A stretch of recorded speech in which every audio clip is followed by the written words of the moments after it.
నమస్తే అండి. మేము వ్యవసాయం చేస్తామమ్మా.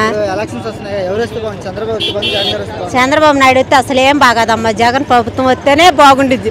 జగన్ ఏదైనా చదువుకున్న పిల్లలకైనా వ్యవసాయం చేసే వాళ్ళకి ఎవరికైనా మంచిగా చేస్తాడు.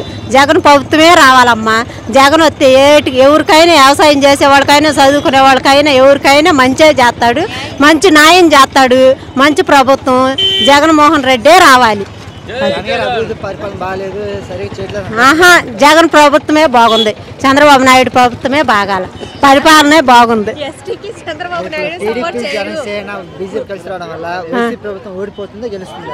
ఏది గెలుస్తుంది గెలుతుంది. ఇక్కడ 3 పార్టీలు కలిసి వస్తున్నాయి కదా, ఇదే గెలిచిద్ది. ఏదైనా సింగిల్ గానే వచ్చింది. ఇప్పుడు వైఎస్ షర్మిల గారు ఉన్నారు కదా, వాళ్ళు వచ్చేసి కాంగ్రెస్ లో చేరారు. దానివల్ల జగన్ గారికి ఎఫెక్ట్ వస్తుందంటారా? ఏం రాదు. ఏం వచ్చినా సరే జగనే గెలుస్తాడు. ఎవరు వచ్చినా ఎవరు రాపోయినా ఎవరు ఎంతమంది అడ్డుపడ్డా జగన్మోహన్ రెడ్డే గెలుస్తాడు. ఎందుకంటే నమ్మకమే నాకు. ఏదైనా మంచి పనులే చేశాడు కాబట్టి.